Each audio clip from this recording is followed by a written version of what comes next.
नमस्कार। आज बात करते हैं एक ऐसे शख्स की जिसको जिसको ब्रिटिश गवर्नमेंट ने 50 साल की सजा सुनाई, जिसे काला पानी भेज दिया गया।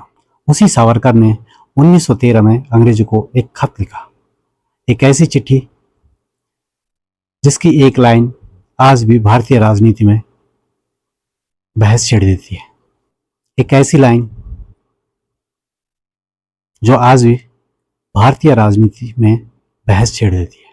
क्या सावरकर ने सच में अंग्रेजों से माफी मांगी थी, या फिर जेल से बाहर निकलने की यह एक राजनीतिक रणनीति थी? शुरू होती है 14 नवंबर 1931, अंडमान की सेलुलर जेल, जहां विनायक दामोदर सावरकर ने ब्रिटिश सरकार को एक क्लेमेंसी यानी दया और रिहाई की याचिका भेजी। इसमें उन्होंने जेल की परिस्थितियों और कठोर सजा का जिक्र किया है और भारतीय जेल में भेजने की और रिहाई की मांग की। लेकिन असली विवाद यहीं से शुरू होता है। सावरकर ने लिखा कि भारत की राजनीति में बदलाव आया है और वह संवैधानिक रास्ते पर चलने को तैयार है। उन्होंने लिखा कि यदि ब्रिटिश सरकार उनको रिहा करती है तो आने वाले समय में वह सरकार के प्रति निष्ठा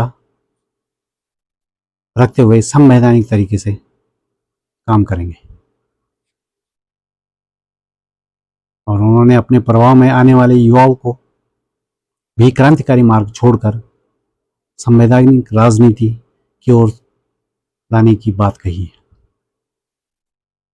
यही वजह है कि आलोचक इसे माफीनामा मानते हैं, लेकिन सावरकर के समर्थक का तर्क बिल्कुल अलग है। उनका कहना है कि सावरकर कोई साधारण व्यक्ति नहीं थे और यह कोई साधारण माफीनामा नहीं था, बल्कि जेल के बाहर आने के लिए इस्तेमाल की गई एक राजनीतिक याचिका थी। सवाल यह नहीं कि यह पत्र लिखा गया था या नहीं, पत्र ऐतिहासिक रिकॉर्ड में मौजूद है कि नहीं। असल सवाल यह है कि क्या यह अंग्रेजों के सामने समर्पण था या एक क्रांतिकारी की जेल से बाहर आने की रणनीति। फैसला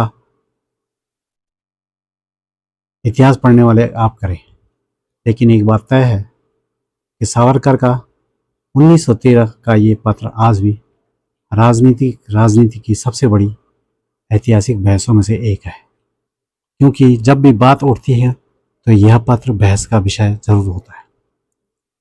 परंतु ये तय है कि अगर सावरकर